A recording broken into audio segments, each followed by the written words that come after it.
नमस्कार। The deep dive की इस 24वीं कड़ी में आपका स्वागत है। आज हम श्रीमद् भगवत गीता के पहले अध्याय के 25वें श्लोक 125 इसमें जो गहरे अर्थ छिपे हैं उन्हें समझने की कोशिश करेंगे। पहले 24वां और 25वां श्लोक सुनते हैं। संजय उवाच एव मुक्तो ऋषिकेशो गुडाकेशेन भारत सेनयोरुभयोर्मध्ये स्थापयित्वा रथोत्तमम्।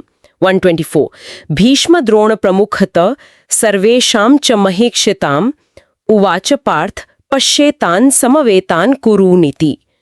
125 संजय कह रहे हैं, हे भरतवंशी, मतलब धृतराष्ट्र से, जब गुडाकेश यानी अर्जुन ने ऐसा कहा तो भगवान श्री कृष्ण ऋषिकेश ने दोनों सेनाओं के ठीक बीच में रथ खड़ा किया और कहा भीष्म द्रोण और जितने भी राजा थे उनके बिल्कुल सामने, और फिर कहा हे पार्थ, युद्ध के लिए जो ये कुरुवंशी इकट्ठे हुए ना, इनको देखो।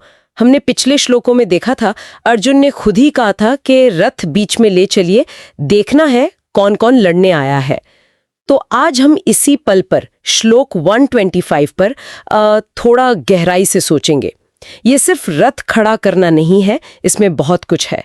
तो यहाँ हो क्या रहा है? श्री कृष्ण अर्जुन की बात मान लेते हैं, रथ बीच में ले आते हैं, लेकिन जरा गौर कीजिए कहाँ खड़ा करते हैं रथ को? ठीक भीष्म और द्रोण के सामने। वही भीष्म पितामह, वही गुरु द्रोण जिन्होंने पाला, जिन्होंने सिखाया। ये जगह चुनना सिर्फ मतलब स्ट्रेटेजिक तो नहीं लगता, कुछ और है इसमें, है ना? हाँ बिल्कुल, ये जगह बहुत मायने रखती है। ये सिर्फ कोई भी सुविधाजनक पॉइंट नहीं है। ये तो सीधे अर्जुन के मोह पर, उनके जो इमोशनल अटैचमेंट थे उसके बिल्कुल केंद्र पर चोट करने जैसा है। अर्जुन ने कहा था मुझे देखना है कौन आया है लड़ने, और श्री कृष्ण ने उन्हें ठीक उन्हीं चेहरों के सामने ला खड़ा किया जिनसे शायद नजरें मिलाना अर्जुन के लिए सबसे ज्यादा मुश्किल था। ये एक तरह से आप कह सकते हैं स्पष्टता पाने का पहला और शायद सबसे कठिन कदम है। अपनी चुनौती के सबसे इमोशनल हिस्से का सामना करना बिल्कुल सीधे। ऐसा लगता है जैसे श्री कृष्ण अर्जुन की दृढ़ता परख रहे हों। अभी तो उपदेश शुरू भी नहीं हुआ है। और फिर श्री कृष्ण के शब्द आते हैं, पार्थ पश्य एतान समवेतान कुरुनीति। हे पार्थ, इन इकट्ठे हुए कुरुवंशियों को देखो। ये सिर्फ देख लो जैसा तो नहीं लगता। पश्य, इस देखने में क्या खास है? बिल्कुल सही कहा आपने। ये पश्य शब्द जो है ना, ये सिर्फ आंखों से देखने से कहीं ज्यादा गहरा है।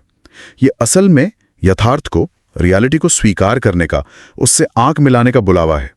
श्री कृष्ण अर्जुन को वो कड़वी सच्चाई देखने को कह रहे हैं जिससे शायद उनका मन कतरा रहा था, बचना चाह रहा था, कि ये जो सामने खड़े हैं ये कोई और नहीं, उनके अपने प्रियजन हैं, उनके संबंधी हैं, वही उनके विरोधी हैं।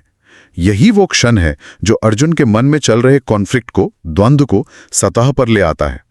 उनकी जो निश्चितता थी युद्ध को लेकर वो हिल जाती है, और फिर वो विषाद की तरफ जाते हैं जिसका जिक्र आगे के श्लोकों में है। तो ये सिर्फ आंखों से देखना नहीं है, ये विवेक दृष्टि से, समझ के साथ स्थिति को देखना है। अच्छा, अब अगर हम सोचे कि ये हमारी रोजमर्रा की जिंदगी में, मतलब प्रैक्टिकल लाइफ में कैसे लागू होता है, तो ये बहुत प्रासंगिक है। देखिए, हम सब अपनी जिंदगी में कभी ना कभी ऐसी सिचुएशंस में आते हैं जहां मुश्किल फैसले लेने होते हैं, चाहे वो करियर का मामला हो, रिश्तों का हो, या कोई मॉरल डिलेमा, कोई नैतिक दुविधा हो। अक्सर हमारी आदत क्या होती है, हम स्थिति के सबसे मुश्किल या इमोशनली भारी पहलू से बचना चाहते हैं, उसे देखना नहीं चाहते, टालते हैं। हाँ, टालने की कोशिश करते हैं। बिल्कुल। जैसे मान लीजिए किसी प्रोजेक्ट में कोई मुश्किल आ रही है, तो हम उस इंसान से बात करने से बचते हैं जिससे सबसे ज्यादा प्रॉब्लम है। ये श्लोक हमें सिखाता है कि अगर सच्ची क्लैरिटी चाहिए, सही फैसला लेना है, तो हमें रुकना होगा। उस स्थिति के एक तरह से बीच में खड़े होके पूरी तस्वीर को, उसके हर मुश्किल पहलू को बिना किसी पक्षपात के देखना होगा।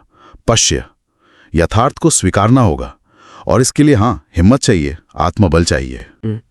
तो संक्षेप में कहें तो गीता का ये 25वां श्लोक सिर्फ कुरुक्षेत्र में रथ खड़ा करने की बात नहीं है। ये एक बड़ा टर्निंग पॉइंट है, सच से आंख मिलाने का पल, स्पष्टता की तरफ बढ़ने का, और अपने अंदर जो संघर्ष चल रहा है उसे समझने की प्रक्रिया का एक तरह से आरंभ है।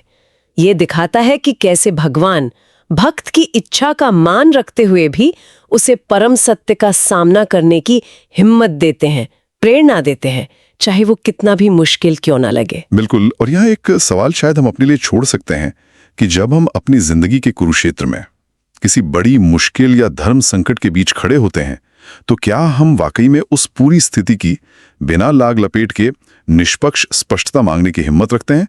और अगर वो स्पष्टता हमें मिल जाए तो क्या हम उसे स्वीकार करने को तैयार हैं?